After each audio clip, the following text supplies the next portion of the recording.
дугаар бодлогын хувьд гэгээлэн ээжээсээ 90,000 төгрөгөөр илүү ээжээ. За тэгэхээр гэгээлэн байх нь за ээж нь байх нь. Тэгэхээр би ээжийнх нь мөнгөний нэг хэсэг гээд үзэх юм бол гэгээлэн бол нэг хэсэг дээр нэмэх нь 90,000 болж таарна гэсэн. Хэрэг ээж нь гэгээлэнд 15,000 төгрөг өгвөл гэж байгаа. За тэгэхээр ээжийн мөнгнөөс яг уу гэхээр 15,000 төгрөг бол хасагдаж таарна. Гэтэл тэр гэгээлэн дээр тэр 15,000 төгрөг нь нэмэгдэж таарна гэсэн. Тийм ээ. Ингэх юм бол гэгээлэн ээжээсээ 3 дахин их мөнгөтэй бол. Энэ нийшээгээ 3 дахин их мөнгөтэй болно гэсэн. 3 дахин их гээд өгөгдөж байгаа учраас бид нэр тухайн 3-аараа хамгийн бага мөнгөнд өнгөнд үржүүлээд өгөх юм бол яг уу гэхээр тэнцүү мөнгө нь гарч байна. Тэгэхээр гэгээлэнгийн ээж бол нэг хэсгээс хасах нь 15,000 төгрөгтэй. Энийг бид нэр 3-аар үржүүлэх юм бол гэгээлэнгийн мөнгө буюу нэг хэсэг дээр нэмэх нь 90,000 дээр 15-ыг нэмэхээр 105,000 төгрөг болно. Энтэй тэнцүү болно гэсэн. За одоо энэ 3-аараа үржүүлчих тий. 3-ыг нэг хэсгээр үржүүлэхээр 3 хэсэг, 3-ыг 15-аар үржүүлэхээр хасах нь 45,000, нэг хэсэг нэмэх нь 105,000. За одоо энэ чинээсээ хэдүүлээ нэг хэсгийг ийш нь гаргачих. Тэгэх юм бол 3 хэсгээс хасах нь нэг хэсэг болно. Энд хасж байгаа 45,000-аа нөгөө тал руугаа гаргахаар хасж исэн бол нэмж эсрэг үйлдэлээр орно 45,000-ыг нэмээд өгчнө гэсэн. Ингээд 2 хэсгээс 3 хэсгээс нэг хэсгийг хасах юм бол 2 хэсэг 105 дээр 45-ыг нэмэх юм бол 150,000 төгрөг болно. Эндээс нэг хэсэг бол 150-аагаа 2-т байгаад 75,000 төгрөг болно. За гэтэл тэдэнд нийт анх хэдэн төгрөг байсан бэ гэсэн. Анх бол тэр хэдэд 2-2-т нийлээд хэд байсан бэ гэхээр 2 хэсэг дээр нэмэх нь 90,000 байсан байхгүй.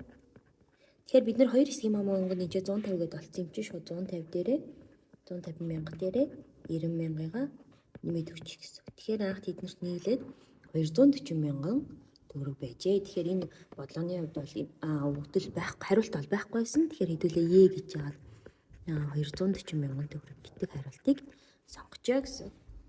За 28 дахь бодлогын хувьд дөрөвний бодлоготой ерөнхийдөө адилхан бодлого байгаа. Утасны лангууны маань хувьд 5-2 хэсэг нь А маркийн, үлдсний 5-4 хэсэг нь болохоор Б маркийн утас, үлдсэн нь Б маркийн утас гэж байна. За ингээд үзэх юм бол хэдүүлээ яах вэ гэхээр түрүүний шиг нийт утасныхаа тог 50 хэсэг гэж үзчих тий. 50 хэсэг. Тэгэх юм бол А маркийн утас бол 5 хуваасны 2 гэхээр 50-ыг 5-т байхаар 10, 10-ыг 2-оор үржүүлэхээр 20 хэсэг гэсэн. Б маркийн утас болохоор үлдсний гэсэн 50-аас 20-ыг хасаад 30, 30-ыг 5-т байхаар 6, 6-4-ийг 24 хэсэг. В марк нь болохоор энэ хоёр чинь нийлээд 44, 50 болохын тулд 6 хэсэг болтны гэсэн. За гэтэл одоо өгдөл дээр ингэж байна. А маркийн утасны 20%, Б маркийн утасны 25%. За энийг тодруулчих. Б-гийн болохоор 25%, В маркийн утасны 3/1 хэсгийг худалдсан. За тэгэхээр худалдсан гэдээ ороод ирэхээр хэдүүлээ энийг олох шаардлагатай болно тий. 20% гэдэг бол бид нэр 100-ны 20 гэсэн үг. За би хажууд мэтлээ. Энэ хоёрыг 20 дураачих юм бол 5/1 хэсэг гэсэн үг.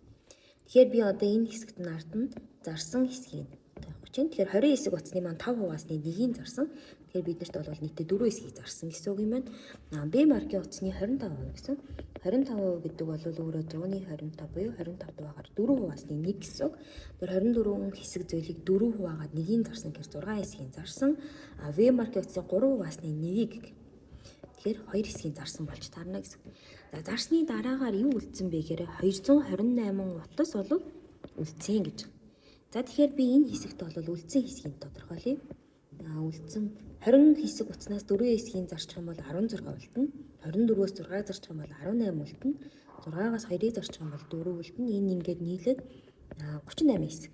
Тэгвэл энэ 38 хэсэг маань 228-тай тэнцүү юм байна. Тэгвэл эндээс нэг хэсгээ олохын тулд 228 38-т байхаар 6 гарч ийн.